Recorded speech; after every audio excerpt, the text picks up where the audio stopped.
district Kurram, formerly known as Kurram Agency, is located in the tribal belt of Pakistan and lies on the neck of Pakistani territory south of Peshawar that juts into Paktia province of Afghanistan. It is the closest point in Pakistan to Kabul and borders on the Tora Bora region of Afghanistan. The district is divided into Upper Kurram, mostly inhabited by Shia Muslim, Lower Kurram, mostly inhabited by Sunni Muslim, and Central Kurram with Sunni majority as well. The region is known for its serene beauty, mesmerizing landscapes and diverse culture.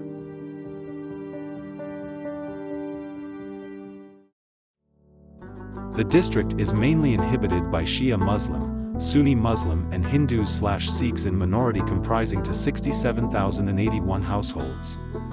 The people have strong attachment to Pakistan and their ancestors had played a vital role in freedom movement back in 1947 and Kashmir War by then. The residents have always been the saviors of the borders and have played progressive role in development of the country. Most of the population depends on agriculture and livestock and live with simplicity. Being Pashtuns, the community has strong cultural bonds enriched with social norms and rituals. The region has very high literacy rate and are very inclined towards law and order and constitutional responsibilities. The region so far has produced well-known writers, poets, doctors, engineers, economists, and social experts who have served the homeland to their best. The people are soft-minded, progressive, and always attempt to spread love and peace.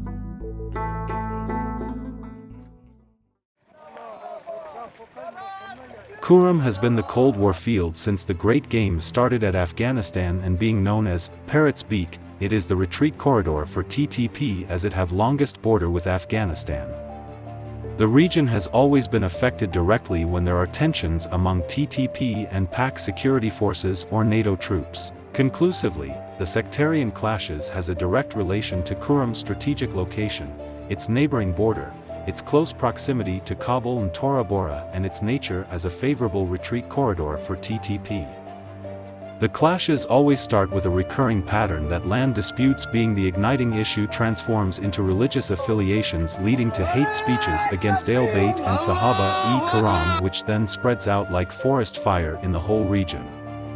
It seems that land disputes are deliberately neglected to disrupt the peace in Kurram whenever there is a desire to bring twist in policy for Afghanistan. Other than land disputes, there are certain proxies in the region who roam freely in the region, being given freedom to ignite the issue at any time. These proxies are known and have been highlighted multiple times by people. But the law enforcing agencies remain completely inactive and ignorant regarding it. These proxies have always fueled the conflicts with a same pattern that they deliver heat speeches, label peace builders as anti-state and kafir, and threaten general public for their support, and ironically have always been supported by law enforcing agencies, which makes their role very doubtful.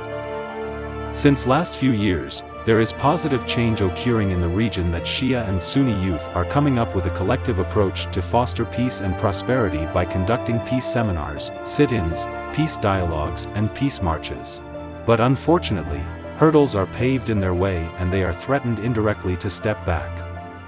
At this point, one can assume that the region is being used as a test laboratory by evil stakeholders again and again to create chaos, uncertainty, division, and disintegration to achieve their evil intentions, which is very shameful and disappointing. Kurram, being a hotline with multiple war zones, has been facing distress since long, but more deadly since 1996, followed by 2007 to 2012 sectarian clashes, and currently has a recurring chaos for the last 12 months. During these deadliest sectarian clashes, one can observe deterioration of every sector, specifically Medicare, education, infrastructure, transport, business, agriculture, and many more, and the impacts are doubled with complete main roads closure, human rights violations, inaccessibility to food/supplies, Medicare supplies, schools and colleges closure, complete media blackout, and political disengagement. Other than on-ground disasters, hundreds of innocent citizens are targeted and killed on the main road connecting Kurram to the rest of Pakistan. The fatalities are not just confined to the war field, but hundreds of children and women are killed during the conflicts. The brutality and severity has increased manifolds in the recent conflicts. It is very heart-wrenching to see people slaughtered and cut into pieces while traveling in law enforcing agencies' convoy, teachers being slaughtered by their students and fathers being killed in front of their 3-year-old sons just a day before Eid. It is severe brutality that thousands of people are displaced from their homeland and left with no signs of life.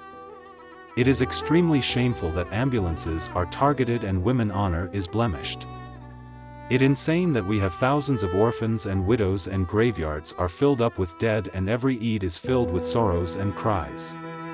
The war has left us empty and dead and we appeal to be kind-hearted and human. We need nothing, no college, no hospital, no demands but just peace, peace and peace.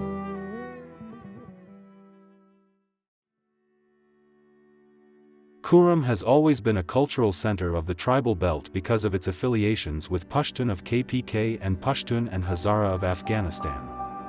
Hence each of these cultures has a great influence on the lifestyle of people. The recurring conflicts have deeply affected the region's cultural exchange and have created lack of tolerance and social assimilation. The sectarian conflicts have brought diversion in societal and power dynamics and have created disintegration among people. Children and youngsters' minds are much influenced and gun culture is being promoted, and on other hand public gatherings, rituals and events are getting extinct. Along with, poverty and crimes are escalating and the inhabitants have a severe identity crisis due to their unintended affiliations. Before the wars, we had many events held every year like Eid Melas, Nowruz celebrations, sports, seasonal events, Muharram events, Milad events and many more public gatherings. Not only the children but one can find most of the youngsters having guns in their hands as a symbol of bravery and conduct firing competitions. But now the public spaces are dead because of the fear to be blown up in bomb blasts. Every family is mourning their dead and happiness and enthusiasm no more exists in their lives.